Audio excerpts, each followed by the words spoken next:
Justamente para falar sobre a obstrução da oposição e sobre a anistia, o PL da anistia, vamos conversar a partir de agora com o deputado federal Marcel Van Hatten, do Novo, a quem agradeço demais pela participação. Deputado, seja muito bem-vindo, ótima noite ao senhor. Obrigado mais uma vez por atender a equipe da Jovem Pan News.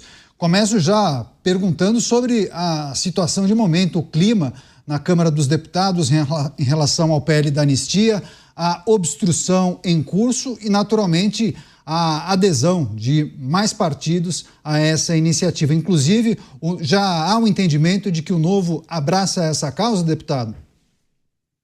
Sem dúvida, Daniel. Boa noite a todos os debatedores também, quem nos assiste.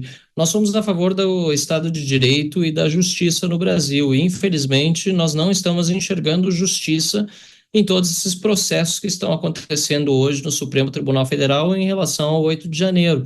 Essa é a nossa primeira crítica. Na verdade, nós deveríamos não estar pedindo anistia, mas pedindo realmente justiça. Não é que as pessoas que estiveram no 8 de janeiro, todas elas sejam completamente inocentes. Pelo contrário, houve pessoas, sim, que vandalizaram, que depredaram, e, na medida das suas ações, elas devem ser penalizadas. Ocorre que mesmo quem depredou e vandalizou já passou de uma forma até ilegal e injusta mais tempo na cadeia do que aquilo que a depredação e o vandalismo têm como punição no Código Penal brasileiro. Então, nós estamos muito preocupados com o rumo que o país está tomando. Nós vimos o caso da Débora, que acabou chocando o país e furando, digamos, essa bolha de direita, esquerda, e chamando a atenção realmente da sociedade civil para alguém que estava sendo condenado a 14 anos de cadeia, enquanto assassinos, estupradores não ficam esse tempo todo na cadeia, ela já há 2 longe dos seus filhos. E aqui na Câmara dos Deputados nós estamos, sim, pedindo que a anistia seja pautada para que essa injustiça que está acontecendo contra tantas pessoas, e aí me refiro principalmente também aquelas que nada fizeram. Houve gente que foi presa apenas no dia seguinte dos atos, no dia 9 de janeiro, em frente ao QG, pessoas que chegaram em Brasília depois de ocorrido vandalismo, ou seja, nada tiveram com aquela situação lamentável e repudiável, e ainda assim continuam com tornozeleira eletrônica, continuam sofrendo essa verdadeira perseguição política por terem uma opinião diferente daquela que muitas pessoas hoje no poder têm. Então, nós aqui estamos trabalhando em obstrução, e foi uma pena hoje que na coletiva de imprensa da oposição, às 15 horas, tivesse havido uma decisão da presidência da Câmara que não permitiu aos familiares das vítimas do 8 de janeiro a participação nessa coletiva. Foram barrados os familiares, à exceção da filha do Clesão. Todos os demais que aqui estavam não puderam acessar o Salão Verde. Pela primeira vez eu vi isso acontecer na Câmara dos Deputados, e é uma pena realmente que nós tenhamos visto esse tipo de atitude por parte da presidência da Câmara, de Hugo Mota, e espero que essa atitude não se repita e que o Hugo Mota paute a anistia. É isso, as articulações para votar esse projeto de lei em destaque com o deputado Marcel Van Hatten do Novo, gentilmente atendendo aqui a Jovem Pan. Deputado, eu peço licença, os nossos comentaristas também vão participar dessa entrevista. Começando com você, Luiz Felipe Dávila. Boa noite, deputado. Deputado, é muito importante essa argumentação no parlamento e na sociedade ser feita nessa linha que o senhor vem defendendo, da defesa do Estado democrático de direito, mostrar como que não foi respeitada as regras do devido processo legal, do direito à ampla defesa, porque no fundo nós temos de mostrar que esse projeto vem para fazer a justiça que não foi feita na justiça. Me parece que esse é o argumento central. O senhor vê que este vai ser o rumo tomado pela oposição, ou nós vamos politizar o que seria, ao meu ver, um erro nesse ponto? Eu acho que esse ponto, quanto mais técnico o discurso, melhor para ganhar a adesão a um projeto tão importante para se fazer justiça. Sem dúvida, Luiz Felipe, concordo com você, e é o que eu tenho feito desde o início, né, dessa discussão. Tratar do tema sob o ponto de vista técnico, sob o ponto de vista da defesa da justiça, do Estado de Direito e dos direitos humanos, que devem ser para todos, né? Os direitos humanos são para todos os cidadãos brasileiros, sejam de direita, de esquerda ou aqueles que não têm opinião política nenhuma. O que nós estamos percebendo é que esse argumento, digamos, mais técnico ou mais voltado à defesa do devido processo já pegou na sociedade. Tanto é que as últimas pesquisas realizadas, inclusive por meios de comunicação, e não apenas um, mas no mínimo dois, com deputados federais, demonstra que já há uma maioria na Câmara dos Deputados para aprovar este projeto. E o projeto para aqueles que estão sofrendo perseguição ou injustiça em virtude dos atos de 8 de janeiro.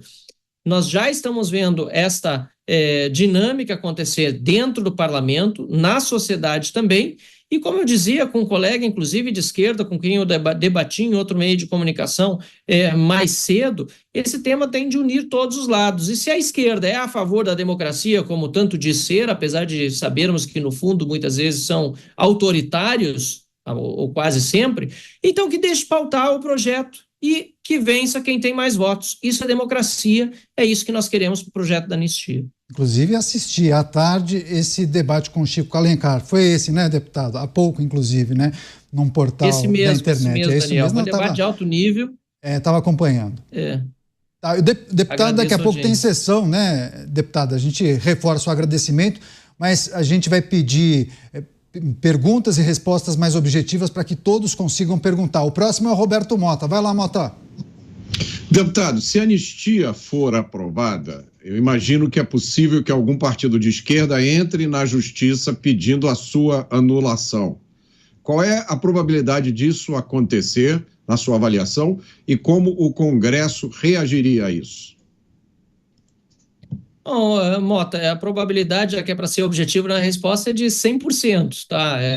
A esquerda, obviamente, vai judicializar. Eles recorrem, né, ao Papai Supremo o tempo todo, né? E, lamentavelmente, nós vemos que há uma interferência muito grande do Poder Judiciário na atividade legislativa. Cada vez mais o Supremo Tribunal Federal tem interferido naquilo que é a nossa função, a de legislar. E a anistia, aprovada pelas duas casas, pela Câmara, depois, obviamente, tem que passar pelo Senado, é para ser cumprida e não para ser discutida depois no tribunal. Então, infelizmente, a probabilidade é altíssima, eu disse 100%, é claro que pode acontecer um milagre, então deixa eu revisar minha resposta, 99%, mas o que eu espero é que a decisão popular representada pelos deputados federais que vão votar anistia, e hoje há uma maioria para isso, seja respeitado por todos os demais poderes. Os bastidores e as articulações para votar o PL da anistia. Próxima pergunta, Cristiano Beraldo. Deputado, boa noite. A oposição apoiou a candidatura de Hugo Mota para a presidência da Câmara, mesmo sabendo que ele era indicado de Arthur Lira, que atravancou o andamento do PL da anistia na Comissão de Constituição e Justiça. O próprio Davi Alcolumbre, na presidência do Senado, quando candidato, também teve apoio da oposição, nunca demonstrou simpatia pelo PL da anistia. O que a gente está vendo hoje já não era esperado? Houve algum erro de estratégia? Beraldo, eu tenho a tranquilidade de dizer que fui candidato à presidência da Câmara e ofereci uma alternativa à candidatura de Hugo Mota.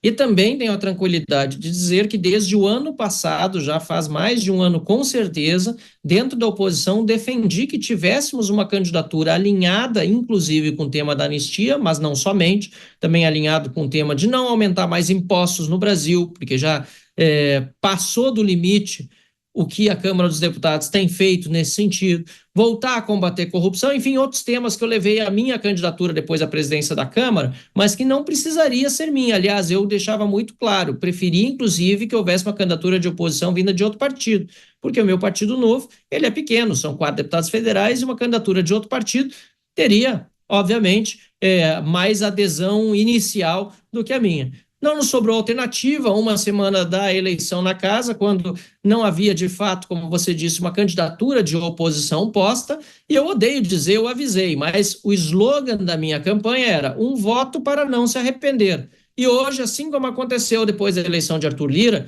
com a eleição de Hugo Mota, a gente ouve muitos que votaram nele dizendo deveria ter votado em você, estou arrependido. Agora, é tarde, mas não é tarde para fazer pressão. Não é tarde, inclusive, para cobrar os acordos feitos, que eu não conheço todos, mas Dizia-se, na época da eleição de Hugo Mota, antes da sua vitória, obviamente, que ele teria compromisso em pautar a anistia. Pois bem, então, agora é hora de cobrar e que isso seja feito com celeridade. Seja para pautar no plenário, que é a minha preferência, afinal, essas pessoas estão sofrendo e precisam urgentemente de uma solução para o seu sofrimento, seja por meio da abertura de uma comissão especial, que pode levar um pouco mais de tempo, mas pelo menos levará a sociedade, por meio de depoimentos feitos aqui na Câmara dos Deputados, da gravidade dos fatos que atingem não apenas a Débora, mas centenas de outros brasileiros que hoje são vítimas dessa perseguição judicial e política. Deputado, está encerrando o nosso tempo. Uma última questão, rapidamente. O Novo aderiu à obstrução? É isso mesmo? E só para encerrar, se a votação fosse hoje, o PL da anistia passaria? Se não, o que falta fazer? Passaria sim, isso eu já não tenho dúvida, pelo que eu tenho sentido aqui, e por isso mesmo que o PT não quer que paute, né? Porque sabe que a governabilidade do Lula depende justamente desse medo que muitas pessoas têm hoje de sair às ruas para protestar contra o governo por causa da injustiça que está sendo cometido contra as pessoas do 8 de janeiro. Então, o golpe quem deu mesmo foi o PT lá atrás, quando, inclusive, por omissão dolosa, para dizer o mínimo, não colocou as forças de segurança nacional para defender Brasília como deveria, mesmo sendo avisado por mais de 40 documentos oficiais, inclusive da ABIN, de que algo poderia acontecer. O PT que se beneficiou disso, Lula se beneficiou disso, e por isso não querem que paute a anistia, mas ela sim passaria hoje. E me perdoa, mas a primeira pergunta era... Não. Uma questão que envolve a obstrução, se o Partido Novo abraçou mesmo a obstrução. Perdão, sim. Com certeza. Não só aderimos, como todos os projetos, inclusive no mérito, até esse momento estamos votando como obstrução. O PL não tem como fazer isso, digamos assim, eles até orientam a obstrução, mas como fazem parte ainda do bloco que se formou para a eleição de Hugo Mota, eles não podem individualmente ainda votar como o Novo tem votado a obstrução, mas tem orientado junto conosco, assim como outros parlamentares, e por isso, em vez de registrar o voto à obstrução como o Novo tem feito, esses parlamentares têm evitado colocar o seu dedo até o momento da votação do mérito da matéria para aí apenas, sim, votar o mérito, atrasando todas as votações para demonstrar nossa indignação e pressionar para que a anistia venha à pauta. É isso. O deputado federal Marcel Van Hatten, do Novo, gentilmente atendendo aqui a Jovem Pan News, tratando das questões que envolvem o PL da anistia e também a obstrução dos trabalhos na Câmara dos Deputados. Muito obrigado mais uma vez, viu, deputado? Grande abraço, bom trabalho e até breve. Exatamente para vocês o mesmo. Um grande abraço, bom trabalho e até logo. Que a anistia seja pautada. Abraço. Bom trabalho. Chamar o Roberto Mota, trazer as impressões das informações trazidas pelo deputado Marcel Van Hatten. O Mota fez um questionamento a respeito das impressões e expectativas caso o PL seja aprovado, né? E o que poderia acontecer, e me parece que o deputado traz uma informação de algo que você também aposta, né, Mota, na judicialização. Mas ele confirmando que o Partido Novo abraça também a obstrução, ou seja, há um grupo muito consolidado no sentido de obstruir os trabalhos para justamente forçar o presidente Hugo Mota a pautar a urgência para esse PL. Mota. E o que mais impressiona nesse episódio, que inclusive traz um ânimo novo para a gente, né? É ver que os congressistas, alguns congressistas, estão dispostos a cortar na própria carne, porque fazendo essa obstrução, parando tudo, eles afetam, inclusive, o fluxo das emendas, que são um dos principais instrumentos que eles usam para destinar recursos às suas bases eleitorais.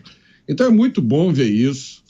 Eu sempre cito o deputado Marcel Van Hatten como um dos exemplos de parlamentares do nosso Congresso Nacional, e esse processo que começa agora com essa obstrução tem tudo, Caniato, para ser um momento de amadurecimento do Congresso Nacional, o momento em que o eleitor vai conseguir ver claramente quem está ali no Congresso representando os cidadãos e quem está simplesmente atuando em seu próprio benefício.